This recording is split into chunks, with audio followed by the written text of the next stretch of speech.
సురేష్ కొచెటిల్ గారు, మీతో నేను స్టార్ట్ చేస్తాను. సో ఓవరాల్గా ఒక 30 ప్రాంతాలకు పేర్లు పెట్టడం జరిగింది. అందులో కొండలు, కోనలు, వాగులు, వంకలు ఇవన్నీ కూడా ఉన్నాయి అరుణాచల్ ప్రదేశ్కి సంబంధించింది. సో ఈ 30 పేర్లను పెట్టడం అండ్ ఇదివరకు కూడా ఇది ఒకటే లిస్ట్ కాదు, ఇదివరకు కూడా చాలా 3 లిస్టులు తయారు చేసింది, అలా తయారు చేసి రిలీజ్ చేసింది. సో ఎలా అర్థం చేసుకోవాలి ఈ సినేరియోని, ఈ పేర్లు పెట్టడం అనే సినేరియోని? ఆ తర్వాత మళ్ళీ డెప్త్కి వెళ్దాం. మనం దీన్ని అసలు మనం సీరియస్ గా తీసుకోకూడదు, ఎందుకంటే వాళ్ళకి కావాల్సింది ఇది, మనం సీరియస్ గా తీసుకుంటున్నాం. ఓకే, ఎవడు పట్టించుకోకపోతే ఎవడు దీని గురించి మాట్లాడు. మనం దాంతో రియాక్ట్ అయినప్పుడు ఏమైతుందంటే, రాజ్నాథ్ సింగ్ గారు కానీ జయశంకర్ గారిని ఎవరైనా దాని గురించి రియాక్ట్ అయినప్పుడు ఏమైతుందంటే దానికి ఇంకా పబ్లిసిటీ వస్తుంది ఎక్కువ, లేకుంటే ఎవడు తెలియదు జరిగిందని కూడా.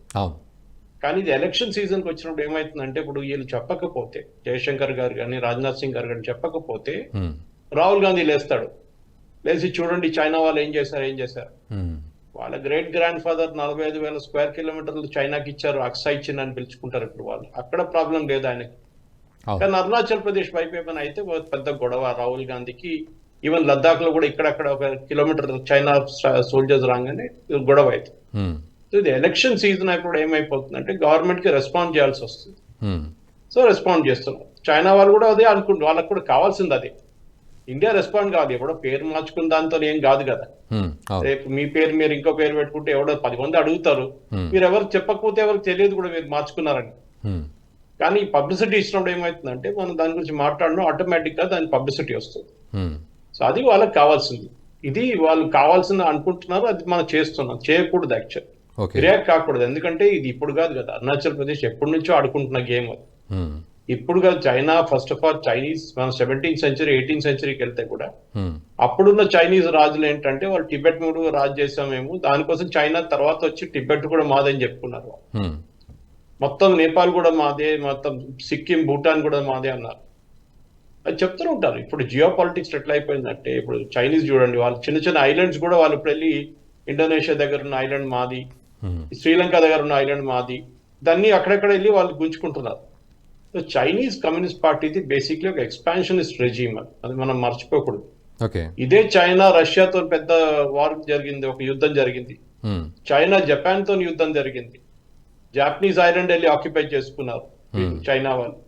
సో చైనాకి అన్ని దేశాలతో గొడవ ఉంది, ఒక్క దేశానికి కాదు, వాళ్ళకి అన్ని దేశాలతో గొడవ ఉంది. ఇది వాళ్ళ ఒక టాక్టిక్, ఎందుకంటే వాళ్ళు ఇట్లా ఒక సింగిల్ పార్టీ రూల్, అది కూడా ఒక డెస్పాట్, ఒక డిక్టేటర్షిప్ రూల్ ఉన్నప్పుడు మీరు ఏం కావాలంటే చేయొచ్చు. డెమోక్రాటిక్ రూల్ ఏమైపోతుంది, ఒక ఆపోజిషన్ పార్టీ ఉంటుంది, వాళ్ళు క్వశ్చన్ చేస్తారు. చైనాలో వీళ్ళని ఎవరు క్వశ్చన్ చేస్తారండి? ఎవరు క్వశ్చన్ చేయరు. అక్కడ ఉన్న కమ్యూనిస్ట్ పార్టీ వాళ్ళు చెప్పిన మాట అంతే. వాడు మా జీడిపి ఇంత, మా ఎకానమీ సైజ్ ఎంత అంటే మనం దాన్ని యాక్సెప్ట్ చేయాల్సింది. ఎవడు అడగలేడు, ఎందుకంటే వాళ్ళ దగ్గర చెక్ చేయడానికి బ్యాలెన్స్ సిస్టమ్ ఏం లేదు అక్కడ. ఇప్పుడు కూడా చైనా 2nd largest ఎకానమీ అంటే ఎవరికి తెలుసు అండి 2nd largest? వాళ్ళది ఏమైనా సెంట్రలైజ్ రిజర్వ్ బ్యాంక్ ఉందా వాళ్ళ మనలాగా, లేకుంటే ఆడిటింగ్ సిస్టమ్స్ ఉందా? వాళ్ళే చెప్తుంటే అది మనం బిలీవ్ చేయాల్సింది. సో ఇది కూడా అంతే, వాళ్ళు ఏదో పేరు పెట్టుకున్నారు, ఇది మాది ఇది మాది మాది అంటారా, సరే మీరు పెట్టుకోరా ఏమైనా చేసుకొని చెప్పి మనం ఊరుకోవాలి అంతే. 10 సార్లు చెప్తాడు, దాని తర్వాత ఊరుకుంటాడు, అంతే కదా. ఇప్పుడు చూస్తున్నాం మనం కూడా ఈ చైనీస్ గవర్నమెంట్ దగ్గర నుంచి త్రూ అరుణాచల్ ప్రదేశే కదా మనం మొత్తం ఇన్ఫిల్ట్రేషన్ జరిగింది. ముందు మిజోరాం లో కానివ్వండి, ముందు నాగాలాండ్ లో కానివ్వండి, ఇట్లాంటి ప్లేస్ లో గొడవ జరిగినప్పుడు, ఈవెన్ మణిపూర్ లో కూడా గొడవ జరిగినప్పుడు అంతా వీళ్ళ ఆయుధాలన్నీ వచ్చేది చైనా నుంచి. తర్వాత మనం ప్రెషర్ పెట్టినప్పుడు వాళ్ళు ఏం చేశారు, వాళ్ళు ఒఫీషియల్ గా పని చేసేస్తారు, అన్అఫీషియల్ గా స్టార్ట్ చేశారు. అంటే వాళ్ళ ఏజెంట్లు ఉంటారు, మీరు డబ్బులు వచ్చి ఇచ్చేసి తీసుకెళ్ళండి అని చెప్తారు వాళ్ళు. సో ఎవరైనా అంటే మాతో సంబంధం లేదండి, అది ఎవడో అమ్ముకుంటున్నాడు మాకేం తెలుసు అంట. చైనాకి గొడవ థాయిలాండ్ తో కూడా, థాయిలాండ్ వైపు ఉన్న అక్కడున్న ముస్లిం సెపరేటిస్ట్ చైనాని ఆక్రమిస్తారు, ఇక్కడ థాయిలాండ్ ఆర్మీని. అదే ప్రాబ్లం మయన్మార్ తో. మయన్మార్ లో కూడా మనం చూసాం, అది రఖేన్ ఏరియాలో అక్కడ కూడా గొడవ నడుస్తుంది. అక్కడి నుంచి కాదు వచ్చిన మన రోహింగ్యాలంతా అక్కడి నుంచి వచ్చారు అంత. ఎందుకంటే వాళ్ళు తరిమి కొట్టినప్పుడు వాళ్ళు భారతదేశానికి వచ్చేసారు. సౌదీ అరేబియాకి వెళ్ళరు కానీ, పాకిస్తాన్కి వెళ్ళరు, భారతదేశానికి వస్తారు. ఇది వాళ్ళ రఖీన్ వాళ్ళ ప్రాబ్లమా. సో ఇట్లాంటి గొడవలు జియో పొలిటికల్ సీన్ లో నడుస్తూనే ఉంటది. అండ్ మనం ఏం చేయాలంటే దాన్ని ఇగ్నోర్ చేయాలంతే. ఎందుకంటే మనం ఒక్కొక్కసారి రియాక్ట్ అవుతున్నప్పుడు డెఫినెట్లీ చైనా ఇంకా కావాలని చెప్పి ఇంకా వాళ్ళు 10 పేర్లు పెడతారు, రేపు ఢిల్లీ పేరు కూడా మార్చేస్తారు కావాలంటే.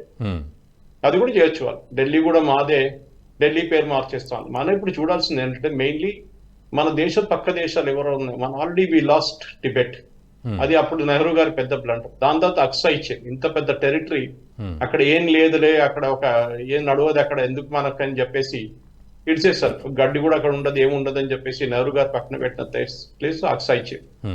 అది పెద్ద పోయింది. అది ఆల్మోస్ట్ ఆలోచించండి, ఒక పంజాబ్ లాంటి స్టేట్ లో, లేకుంటే హర్యానా తీసుకోండి, హర్యానా లాంటి స్టేట్ లో, లేకుంటే ఉత్తరాఖండ్ లాంటి స్టేట్ లో చిన్న స్టేట్ ఇచ్చేసాం మనం చైనాకి.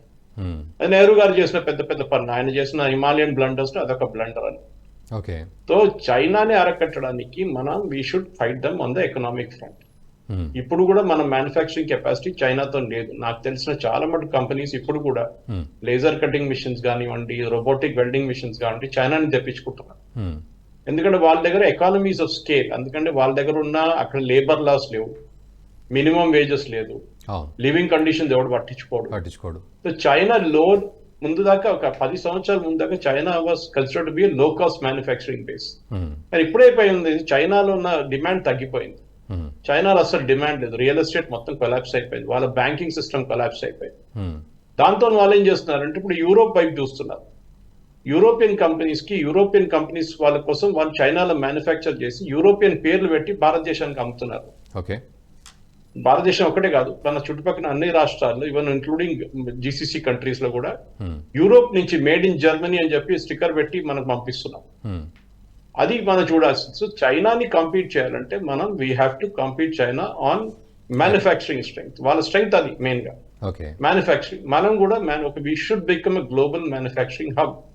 దానికి మోదీ గారు ఆల్రెడీ ఆత్మనిర్భర్ అన్ని చెప్పారు. ఎందుకంటే ఇంగ్లీష్ లో అంతా you hit them where it hurts అంటే ఎక్కడికి వాళ్ళు దెబ్బ తాకుతుంది మనం అక్కడే కొట్టాలి. వాళ్ళు ఏదో ఒకటి స్టేట్మెంట్లు ఇవ్వడం అది ఇది కాదు. అంటే వైలెంట్లీ కొట్టడం అని చెప్పట్లేదు ఇక్కడ, ఏదో ఫిజికల్లీ కొట్టడం కాదు, కానీ వాళ్ళ ఎకానమీని కొట్టాలి. మనం చూసాం కదా చాలా టైంలో ముందు మనం సీరియల్ బల్బులు, మన దగ్గర ఉన్న టాయ్స్ అన్ని చైనా నుంచి వస్తుండే. ఏ చైనా చూడండి ఇప్పుడు కూడా చాలా మటుకు చైనాని. కానీ ఇప్పుడు government of India dumping duties పెట్టేశారు. దాని కాకుండా ఇండియాలో భారతదేశంలో ఆత్మనిర్భర్ భారత్ అనే కాన్సెప్ట్ తీసుకొచ్చారు. మీరు అమెజాన్ లో, ఫ్లిప్కార్ట్ లో ఆర్డర్ చేస్తే కూడా కంట్రీ ఆఫ్ ఆరిజిన్ స్టేట్ చేయాలని చెప్పి క్లియర్ గా చెప్తున్నారు. ఎందుకంటే అందరు అంటుండే చైనా కమాల్ చేయమైనా చలేగానే, అంతే 6 నెలల తర్వాత పనిచేయదు. కానీ ఇప్పుడు కాదు, now they have actually become very smart. ఎందుకంటే మీరు యూరోపియన్ కంట్రీస్ కానీ గల్ఫ్ కంట్రీస్ కానీ అమ్ముతున్నప్పుడు వాళ్ళ ప్రోడక్ట్ బాగా లేకుండా రేపు వాళ్ళు చైనాని ఉరి తీసేస్తారు, వాళ్ళు మొత్తం ఖతం చేసేస్తారు వాళ్ళు. మనలా కాదు. So we have to also become a manufacturing hub. Chinese real estate మొత్తం కొలాప్స్ అయిపోయింది. వాళ్ళు చైనీస్ రియల్ ఎస్టేట్ చాలా మటుకు ఇప్పుడు కూడా పెద్ద పెద్ద సిటీస్ లో హ్యూజ్ టౌన్షిప్స్ కట్టేసి పెద్ద పెద్ద అపార్ట్మెంట్ కాంప్లెక్స్ లో కిలోమీటర్ అసలు ఖాళీ పడి ఉన్నాయి మొత్తం. మన భారతదేశానికి చైనాకు ఉన్న 2 అడ్వాంటేజ్ అంటే మన పాపులేషన్. మొన్న దాకా China was number 1, now we are number 1. మన పాపులేషన్ కు ఉన్న డిమాండ్, మన పాపులేషన్ కు ఉన్న బయింగ్ కెపాసిటీ. మన దేశంలో ఐఫోన్ ఎందుకు తయారు చేస్తున్నారండి చెప్పండి? ఒక్కొక్క ఐఫోన్ 1,50,000 అవుతుంది ఖర్చు, కాస్ట్ దానికి కొనాలంటే. అది ఎందుకంటే దాన్ని కొనడానికి ఇక్కడ డిమాండ్ ఉంది, కొనడానికి ఇక్కడ మార్కెట్ ఉంది. అట్లనే మీరు ల్యాప్టాప్స్ చూడండి, టాబ్లెట్స్ చూడండి, ఏదైనా చూడండి, భారతదేశంలో డిమాండ్ ఉంది. మీరు ఇప్పుడు ఒక న్యూస్ పేపర్ తీస్తే ఫస్ట్ 4 పేజీలు మీకు ఓన్లీ అడ్వర్టైజ్మెంట్లు కనిపిస్తాయి. ఫ్రిడ్జ్లది కానివ్వండి, ఎయిర్ కండిషనర్ కానివ్వండి, మొబైల్స్ కానివ్వండి, ఫర్నిచర్ కానివ్వండి కనిపిస్తాయి. ఎందుకంటే డిమాండ్ ఉంది. ఈవెన్ ఫర్నిచర్ కూడా చైనా నుంచి, ఇప్పుడు కూడా చాలా మటుకు థాయిలాండ్ నుంచి వస్తుంది ఫర్నిచర్, ఇండోనేషియా నుంచి వస్తుంది ఫర్నిచర్. ఎందుకంటే మన దేశంలో తయారు చేయలేమా? చేయొచ్చు, కానీ బికాజ్ మన దగ్గర ఏమైతుందంటే లో కాస్ట్ మ్యానుఫ్యాక్చరింగ్ లేదు మనకి. We're still considered low cost, లేదని చెప్పట్లేదు. మన వేజెస్ చాలా తక్కువ compare to US or Europe. కానీ we have to become competitive. అంటే లేబర్ లాస్ మన దగ్గర చాలా మటుకు స్ట్రిక్ట్ ఉంది. ఇప్పుడు హైర్ అండ్ ఫైర్ పాలసీ లేదు మనకు. చైనాతో పోటీ చేయాలంటే వీ షుడ్ మిలిటరీలీ ఒక పాసిబిలిటీ ఉంది. అది మన మిగతా 2 ప్యానలిస్ట్ మిలిటరీ ఫీల్డ్ పనిచేసిన వాళ్ళని వాళ్ళకి తెలిసి ఇదంతా దాని గురించి. కానీ you have to face them economically, you have to face them this way. That is only option. ఈ వీడియో మీకు నచ్చినట్టయితే లైక్ చేయండి, 10 మందికి షేర్ చేయండి. అలాగే కామెంట్ల రూపంలో మీ అభిప్రాయాలను మాతో పంచుకోండి. Nationalist hub group of channels ను సబ్స్క్రైబ్ చేసుకుని తెలుగునాట జాతీయవాద జర్నలిజాన్ని ప్రోత్సహించండి. ఈ వీడియో కింద ఉన్న బెల్ ఐకాన్ పై క్లిక్ చేయడం మర్చిపోవద్దు.